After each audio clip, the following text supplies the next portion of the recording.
جس حرف پر شد آتی ہے اس حرف کو مشدد کہا جاتا ہے. اب شد میں شد جو ہے وہ جزم سے تھوڑی سی ڈفرینٹ ہے. شد کی سب سے پہلے ہم دیکھتے ہیں کہ اس کی شیپ کیا ہوتی ہے. یہ جو چھوٹا سا ڈبلیو ہوتا ہے حروف کے اوپر اس کو شد کہا جاتا ہے, اس کو تشدید بولا جاتا ہے. اب اس کے پڑھنے کا طریقہ کیا ہے؟ فار ایگزامپل تا ہے اور تا کے اوپر شد آئی ہے, تو اب اس کو کیسے پڑھا جائے گا؟ بالکل سکون کی طرح اس کو بھی اپنے پیچھے ایک حرف کی ضرورت ہے جس کے ساتھ اس کو ملا کر پڑھا جائے.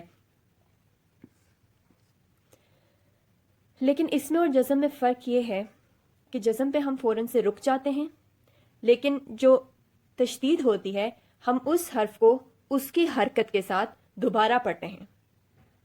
جو مشدد حرف ہوتا ہے اس پر ایک اور حرکت ہوتی ہے, چاہے وہ زبر ہو, زیر ہو, پیش ہو یا کوئی اور حرکت ہو, لیکن اس مشدد حرف پر ایک اور حرکت ہوگی کیونکہ مشدد حرف کو 2 ٹائمز پڑھا جاتا ہے. اس کو ہم ایک دفعہ پڑھ کے دیکھتے ہیں. حمزہ تا زبر ات, تا زبر تا, ات تا.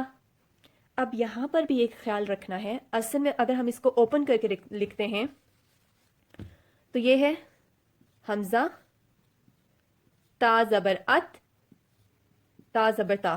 بیسیکلی جو مشدد حرف ہوتا ہے اس میں وہ حرف ڈبل ٹائمز پڑھا جاتا ہے. اب یہاں پر ایک سکون بھی آ گیا ہے, تو سکون میں اس بات کو یاد رکھنا ہے جو میں نے ابھی تھوڑی دیر پہلے بتائی کہ اس لیٹر کو اس ٹائم باؤنس نہیں کرنا. حمزہ تا زبر ات, ات کر کے رک جانا ہے, پھر تا زبر تا دوبارہ ات تا. اب اس میں بھی ہم حروف قلقلہ کو دیکھتے ہیں کہ انہیں کیسے پڑھا جائے گا.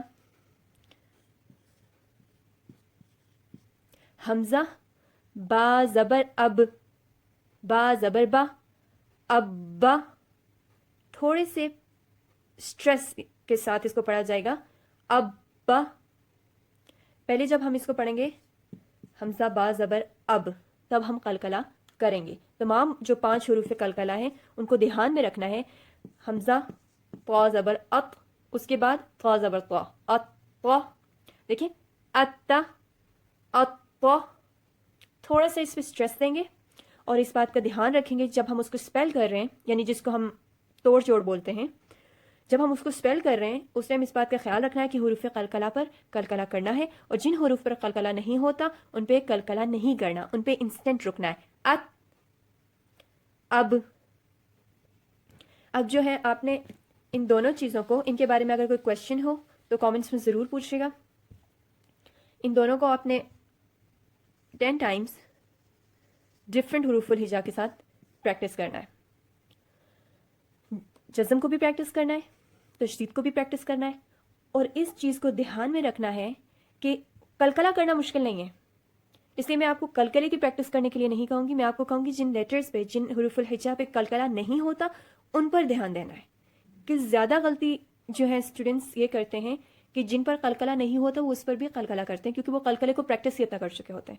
تو you have to make sure کہ جن حروف پر قلقلہ نہیں ہوتا آپ نے ان پر قلقلہ نہیں کرنا. انشاءاللہ ہم ان کی پریکٹس کریں گے جتنی حرکات ہم پڑھ چکے ہیں, اور آپ لوگوں نے اس کو اچھے سے پریکٹس کرنا ہے. اس کے بعد نیکسٹ لیسن کو سننا ہے. اللہ سبحانہ تعالیٰ ہمیں ان پر عمل کرنے کی توفیق عطا فرمائے اور سیکھنے میں ہمارے لیے آسانی فرمائے. السلام علیکم ورحمۃ اللہ وبرکاتہ.